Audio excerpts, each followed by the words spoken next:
Hello guys, welcome to chemistry catalyst. आज हम discuss करने जा रहे हैं जीओसी यानी कि जनरल ऑर्गेनिक केमिस्ट्री। ये पूरा का पूरा वीडियो लेक्चर सीरीज अगर आप फॉलो करते हैं तो मैं आपको इंश्योर करता हूँ कि ऑर्गेनिक केमिस्ट्री जो है आपका वो बहुत ही आपके लिए आसान हो जाएगा। तो बिना ही टाइम बर्बाद किए हुए हम लोग स्टार्ट करते हैं हमारा टॉपिक। तो देखिए, जीओसी को हम लोग एनसीईआरटी में पढ़ते हैं, organic chemistry some basic principles and techniques से स्टार्ट करते हैं। Okay, this is the first chapter of organic chemistry which belongs to class 11th। मैं एक बात जो हमेशा बोलता हूँ उसे आप ध्यान दीजिएगा कि ऑर्गेनिक केमिस्ट्री टुकड़ों में बटा हुआ नहीं है, this is whole chemistry. Okay, मैं हमेशा ये बात बोलता हूँ कि आप फिजिकल हो या इनऑर्गेनिक हो, इसे आप अलग अलग पार्ट्स में पढ़ें तो काम चल सकता है, बट ऑर्गेनिक केमिस्ट्री चाहे वो 11th का हो या वो 12th का हो, आपको इसे पूरा कंप्लीट देखना चाहिए। अभी आपको ये बात, ये लेक्चर फॉलो करते समय समझ में आएगा। तो चलिए आगे बात करते हैं। तो सबसे पहली बात, ऑर्गेनिक केमिस्ट्री में टोटल 6 पार्ट्स हैं। ओके, 11th एंड 12th में टोटल 6 पार्ट हैं। उसमें पहला पार्ट है इंट्रोडक्शन, दूसरा नॉमेनक्लेचर, तीसरा आइसोमेरिज्म, चौथा रिएक्शन मैकेनिज्म, देन आफ्टर आपका एप्लीकेशन। अब देखिए, इसमें से जो ये 4 पार्ट आप देख रहे हैं ना, इसी को हम लोग मेनली जीओसी कहते हैं, जनरल ऑर्गेनिक केमिस्ट्री कहते हैं। ओके, जिसमें कि आपको ये 4 पार्ट्स हैं, बट इन्हीं 4 पार्ट्स का आप देखिए, ऑर्गेनिक टफ लगने के पीछे ये रीज़न है कि जिन स्टूडेंट्स का ये 4 पार्ट क्लियर नहीं होता है ना, ठीक, उन्हें फिर इसके बाद जो 5वें पार्ट्स हैं, जो कि ऑलमोस्ट आपको थोड़ा सा क्लास 11th और देन आफ्टर क्लास 12th से स्टार्ट होता है, उसमें प्रॉब्लम होता है। Okay, these our basics. अब वो क्या है, तो एप्लीकेशन, जिसमें 11th में है आपका हाइड्रोकार्बन, और उसके बाद सारे के सारे चैप्टर्स आपको किस में हैं, 12th क्लास में हैं, चाहे वो हेलो अल्केन हेलो एरीन हो, अल्कोहल फिनाल ईथर हो, एल्डिहाइड कीटोन कार्बोक्सिलिक एसिड हो और एमाइंस हो। अब होता क्या है स्टूडेंट के साथ, कि वो 11th तो कहते हैं आपको नहीं पढ़ते अच्छे से, और 12th में यहाँ हेलो अल्केन पढ़ना स्टार्ट करते हैं, तो अब उनका जीओसी वाला पार्ट ही क्लियर नहीं है, तो उन्हें यहाँ पढ़ने में बहुत ज़्यादा समस्या होती है, और उसके बाद वो ऑर्गेनिक को ब्लेम करते हैं।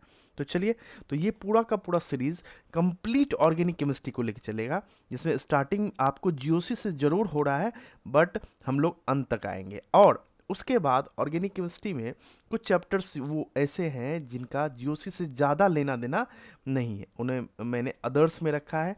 वो है biomolecules, polymers and chemistry in everyday life. इसमें ऑलमोस्ट टर्म्स जो है मेमोरी बेस्ड होते हैं और थोड़े से अंडरस्टैंडिंग बेस्ड होते हैं। क्लियर? तो चलिए हम लोग जियो से स्टार्ट करते हैं बिना टाइम बर्बाद किए हुए। तो इसमें पहला पार्ट मैंने बताया था आपको इंट्रोडक्शन, याद कीजिए मैंने बताया था कौन कौन से पार्ट्स पढ़ने हैं जीओसी में। Introduction, nomenclature, then after isomerism, और लास्ट रिएक्शन मैकेनिज्म। ओके, आरएम। तो सबसे पहले इंट्रोडक्शन से हम लोग स्टार्ट करते हैं। इंट्रोडक्शन में मैं हिस्टोरिकल इंट्रोडक्शन से स्टार्ट करूंगा, यानी कि हम लोग सबसे पहले जानेंगे कि ऑर्गेनिक केमिस्ट्री कहाँ से आया है। अब देखिए, जिन स्टूडेंट्स को ओके जो फर्स्ट टाइम नहीं पढ़ रहे हैं, जिन्हें क्रैश कोर्स टाइप का टर्म्स करना है, तो वो इंट्रोडक्शन वाले पार्ट्स का ये हिस्टोरिकल इंट्रोडक्शन आप चाहें तो स्किप कर दें। ओके, जिनके पास टाइम का अभाव है, आप सीधा लेक्चर नंबर 2 से स्टार्ट करें। आज ये लेक्चर 1 हमारा जो है हिस्टोरिकल इंट्रोडक्शन है कम्प्लीटली। ओके, और इसके बाद जो है यहाँ पे, तो इसके बाद जो है आप सीधा लेक्चर 2 से स्टार्ट करें, मैं ये सजेस्ट करना चाहूँगा। लेकिन अगर आप नॉलेज चाहते हैं, ओके, केमिस्ट्री से पूरी तरह से जुड़ना चाहते हैं, तो आप इसे फॉलो करें। तो सबसे पहले हम समझते हैं हिस्टोरिकल इंट्रोडक्शन। तो देखिए, सबसे पहले एक साइंटिस्ट थे, थोड़ा सा आप स्टोरी समझिएगा, ठीक, जिनका नाम था निकोलस लेमड़ी। ओके, अब इन्होंने एक बुक पब्लिश कराया था जिसका नाम था कॉज डी केमी। ओके, हो सकता है इसका प्रोनाउंसिएशन, क्योंकि ये अनदर लैंग्वेज में जो है फ्रेंच में था, तो इसका प्रोनाउंसिएशन कुछ और हो सकता है डिफरेंट लैंग्वेज में। तो उन्होंने एक बुक पब्लिश कराया था, ये वो साइंटिस्ट है, आप देख पा रहे हैं। ओके, नूडल्स जैसा इनका जो है बाल है। तो इन्होंने ये बुक पब्लिश कराया था और ये बहुत ज़्यादा फेमस हुआ था।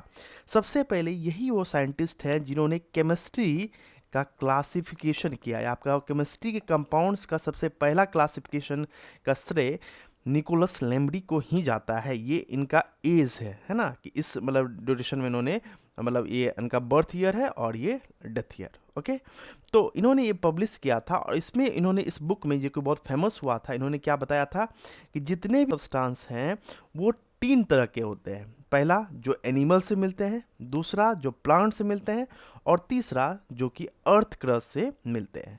तो इन्होंने क्या किया, और सारे कंपाउंड्स को, यानी कि एलिमेंट्स, ऑर्गेनिक में बात नहीं कर रहा हूँ, सारे केमिस्ट्री के सब्सटेंस को, ओके, सारे केमिस्ट्री के सब्सटेंस को यानी कंपाउंड्स को 3 पार्ट में डिवाइड किया। कुछ एनिमल से मिल रहे हैं, कुछ प्लांट से और कुछ अर्थ क्रस्ट से। ये पहला क्लासिफिकेशन है आपको किसका, कंपाउंड्स ऑफ केमिस्ट्री का, और ये बहुत पॉपुलर हुआ था।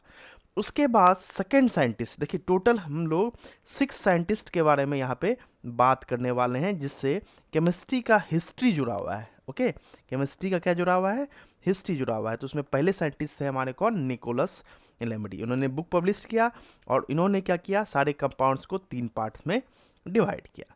उसके बाद दूसरे साइंटिस्ट आए, एल लेवेजियर। लेवेजियर से आप बहुत अच्छा परिचित होंगे, इन्हें फादर ऑफ केमिस्ट्री भी कहते हैं, फादर ऑफ मॉडर्न केमिस्ट्री कहते हैं। अगर आपको ये पता नहीं है तो आप ध्यान दिएगा, फादर ऑफ केमिस्ट्री या फादर ऑफ मॉडर्न केमिस्ट्री कहते हैं हम लोग, क्लियर। लेवेजियर इन्होंने क्या किया ना, अब देखिए लेमडी ने क्या बोला था, कुछ एनिमल से, कुछ प्लांट से और कुछ अर्थ क्रस्ट से। इन्होंने बोला नहीं, एनिमल और प्लांट्स वाले एक ही तरह के हैं। ये दोनों एनिमल्स और प्लांट्स हम लोग जानते हैं दोनों क्या होता है, लिविंग थिंग्स होता है, ओके, लिविंग थिंग्स होता है। तो इन्होंने बोला कि जो एनिमल्स और प्लांट से मिलता है ये लिविंग थिंग से मिल रहा है, ओरिजिन ऑफ लिविंग थिंग से मिल रहा है, इसलिए इसे ऑर्गेनिक कहेंगे। Organic words comes from origin of living things. और जो अर्थ क्रस्ट से मिल रहा है, ओके, इसे हम इनऑर्गेनिक कहेंगे। अब इसमें एग्जाम्पल आप देख सकते हैं, जैसे NaCl नमक, ओके, ये अर्थ क्रस्ट से मिलता है तो ये क्या हो गया, इनऑर्गेनिक। दूसरा, अगर आप करने के लिए जाते हैं शुगर, C12H22O11, आप जानते हैं शुगर कैन से मिलता है, ओके, आपको, तो इसे हम कहेंगे क्या, और शुगर कैन किससे मिलता है आपको, प्लांट से, क्लियर। तो इस कंडीशंस में हम लोग क्या कर सकते हैं कि ये है आपका ऑर्गेनिक। और सारे एग्जांपल ले सकते हैं, जैसे HCOOH फॉर्मिक एसिड, ये आप रेड एंट में पाया जाता है, इसलिए इसे हम कहेंगे क्या, ऑर्गेनिक।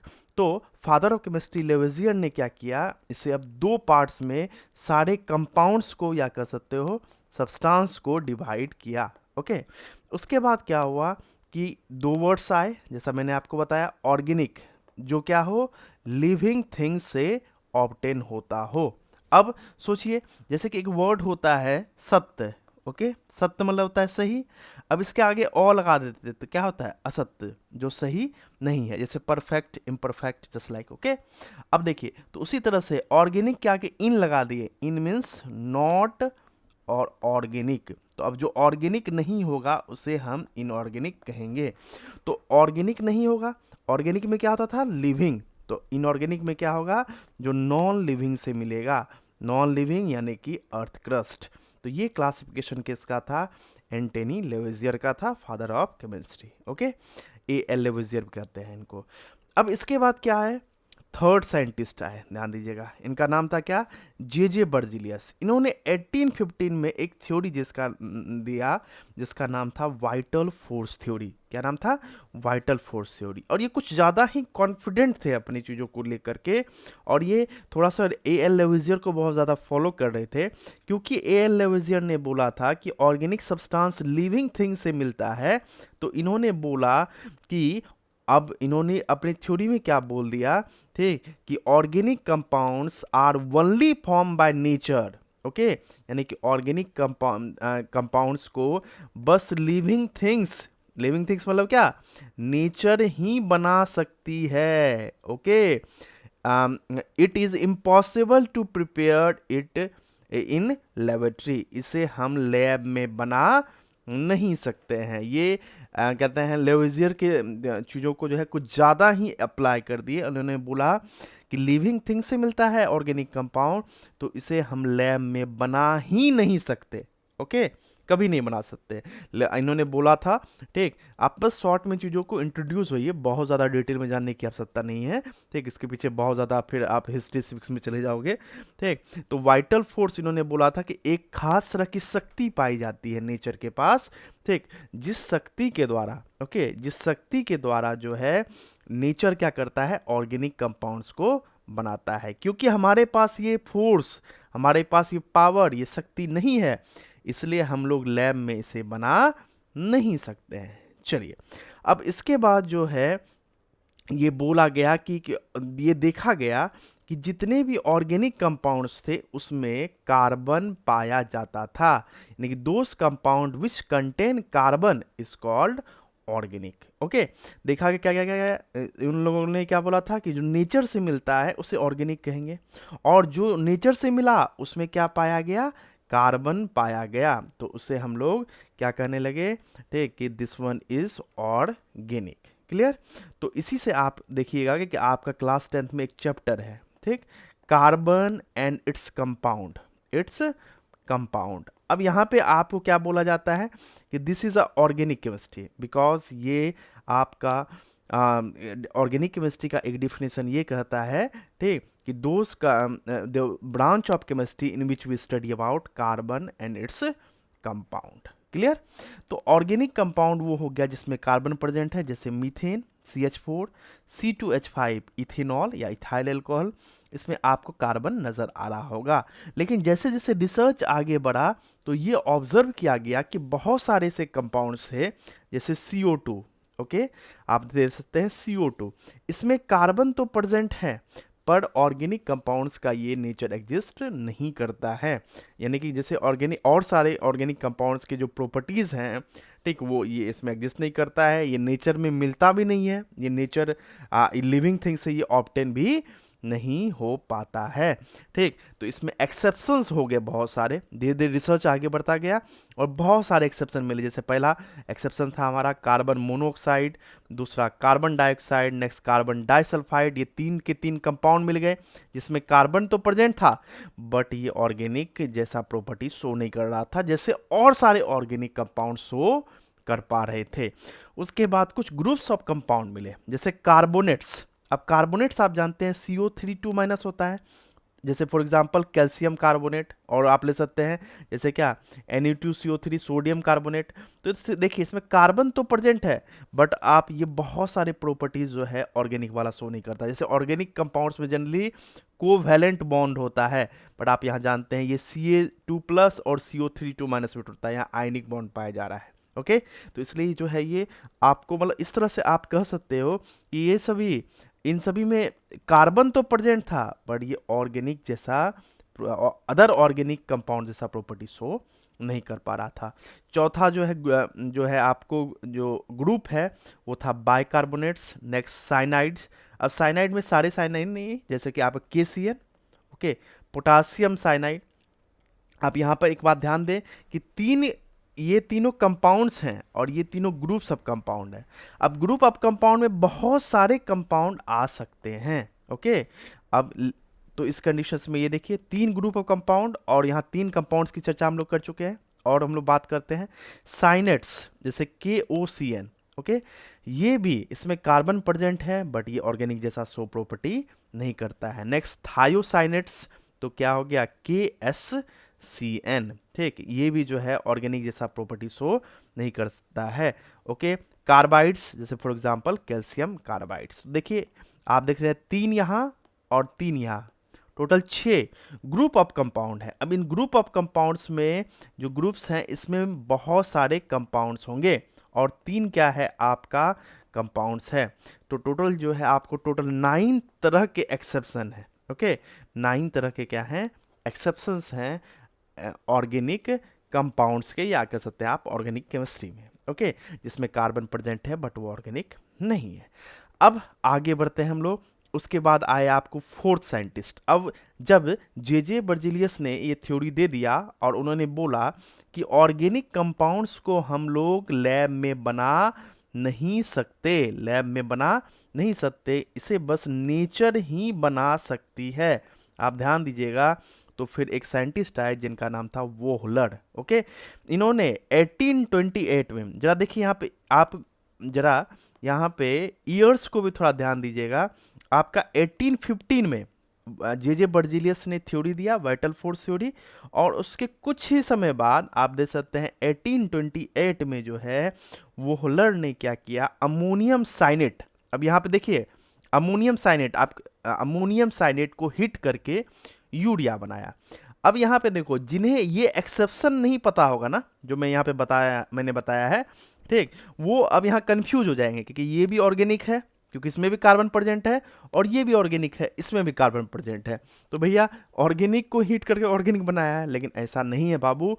मैं यहाँ पे दिखा दूँ आपको, ये अमोनियम साइनेट है, और यहाँ पे हम लोग जस्ट अभी एग्जाम्पल लिए हैं कि जो भी साइनेट्स होता है, ओके, साइनेट्स होता है, वो ऑर्गेनिक नहीं होता है।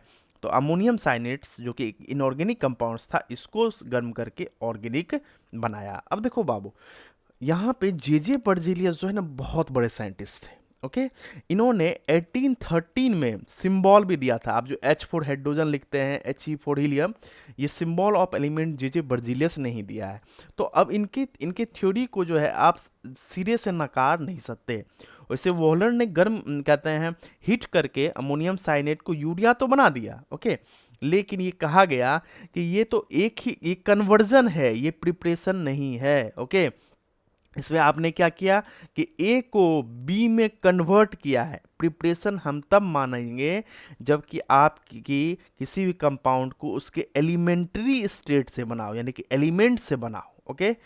तो उसके बाद नेक्स्ट पांचवें साइंटिस्ट आए। मैंने टोटल 6 साइंटिस्ट के बारे में बताया था। पांचवें साइंटिस्ट कॉल्ब, इन्होंने 1848 में, यानी कि 28 में जो है आपको ये वोलर ने बनाया था, ओके। आप यहाँ देख सकते हैं 28 में जो है वोलर ने यूरिया बनाया था। उसके लंबे समय के बाद आपको कॉल्ब ने, ठीक, कॉल्ब ने क्या किया, फ्रॉम एलिमेंट्री स्टेट, यानी फ्रॉम एलिमेंट एसिटिक एसिड, यानी कि CH3COOH बना दिया। तो आप यहाँ पे एक बात समझते हैं, यहाँ पे एक क्वेश्चन आ जाता है कि पहला वो कंपाउंड कौन था जो लैब में बनाया गया था, first organic compound in lab, prepared in lab, तो यूरिया, ओके। बस first organic compound which prepared in lab from elementary state, this is called acetic acid. इसे किसने बनाया था, कॉल्ब ने बनाया था। और इसे किसने बनाया था, वोहलर ने बनाया था। ये बात आप ध्यान रखेंगे, क्लियर। चलिए, तो पहला ऑर्गेनिक कंपाउंड्स जो कि लैब में बनाया गया यूरिया, और पहला ऑर्गेनिक कंपाउंड जो एलिमेंट्री स्टेट से बनाया गया वो एसिटिक एसिड। अब सिक्स्थ और लास्ट साइंटिस्ट आए जिनका नाम था बर्थलोट, ओके। इन्होंने क्या किया, इन्होंने मीथेन बना दिया, ओके। अब देखो इसके बाद एसिटिक एसिड के बाद जो है इन्होंने मीथेन को एलिमेंट्री स्टेट से लैब में बना दिया। इस तरह से वाइटर फोर्स थ्योरी जो है कंप्लीटली रॉन्ग प्रूव हो गया। तो ये था हमारा हिस्टोरिकल इंट्रोडक्शन। अब बोलोगे सर कि ये तो आपको ड्रॉबैक आ गया कि कार्बन इट्स कंपाउंड जो है, कार्बन एंड इट्स कंपाउंड जो है वो क्या होता है, ऑर्गेनिक होता है, क्योंकि इसमें बहुत सारे एक्सेप्शन हो गए। तो फिर सबसे latest modern definition organic chemistry का क्या हो सकता है, ओके। तो मॉडर्न डिफिनीशन जो है वो है ऑर्गेनिक केमिस्ट्री का कि the branch of chemistry in which we study about hydrocarbon, okay, hydrocarbon, जो कि आप क्लास 10th में पढ़े हैं, and its derivatives, its derivatives. आप ध्यान दीजिएगा कि हाइड्रोकार्बन एंड इट्स डेरिवेटिव्स का स्टडी क्या है, ऑर्गेनिक केमिस्ट्री है। हाइड्रोकार्बन आप जानते हैं, अल्केन, अल्कीन, अल्काइन, ओके। और डेरिवेटिव्स क्या होता है, जब आप हाइड्रोकार्बन में कोई फंक्शनल ग्रुप जोड़ दें, जैसे कि देखिए CH4 में से मैं क्या करता हूँ, -H कर देता हूँ, हाइड्रोजन हटा देता हूँ, और जैसे कि मान लीजिए मैं OH जोड़ दूँ, तो क्या हो गया, C2H5OH, ये क्या हो गया, इथेनॉल। तो ये डेरिवेटिव्स होगा। तो जब भी आप हाइड्रोकार्बन में किसी फंक्शनल ग्रुप को अटैच कर देते हैं बाय रिप्लेसिंग हाइड्रोजन, तो वो डेरिवेटिव्स होगा। तो मॉडर्न डेफिनेशन कहता है ऑर्गेनिक केमिस्ट्री का कि study of hydrocarbon and its derivatives is called organic chemistry. तो आप समझ सके हैं कि ऑर्गेनिक केमिस्ट्री का पहला डेफिनेशन था कि study of compounds which obtain from living things, okay. उसके बाद इसमें ड्रॉबैक पाया गया, उसके बाद देखा गया क्या, carbon and its compound organic chemistry, okay. और थर्ड क्या, hydrocarbon and its derivatives organic chemistry, okay. इस तरह से ये हमारा इंट्रोडक्शन का एक पार्ट खत्म हो गया है, इंट्रोडक्शन पूरा का पूरा खत्म नहीं हो गया है। इसके बाद हम लोग आगे जो है कार्बन के बारे में हम लोग स्टडी करेंगे। ओके, और उसके बाद इसके नेचर्स के बारे में नेक्स्ट वीडियो से स्टार्ट करेंगे। ओके, ये हिस्टोरिकल इंट्रोडक्शन एज फॉर आपके नॉलेज के लिए इंपॉर्टेंट है। ठीक, इससे ज़्यादा एग्जामिनेशन में कोई क्वेश्चन आते नहीं, ये जीके जीएस की बातें हैं, आप समझ सकते हैं, जनरल नॉलेज की बातें हैं। तो नेक्स्ट वीडियो आपके लिए बहुत ज़्यादा इंपॉर्टेंट होने जा रहा है, तो जुड़े रहिए इस सीरीज से। अगर आपको ये वीडियो पसंद आया हो तो लाइक करना, और ये चैनल अगर फर्स्ट टाइम देख रहे हैं तो चैनल को सब्सक्राइब करना ना भूलें, और अपने फ्रेंड्स के साथ भी शेयर करें। इस वीडियो का लक्ष्य है कि आपका टाइम बचाया जाए और मैक्सिमम चीज़ें आपको सिखाया जाए। Thank you so much.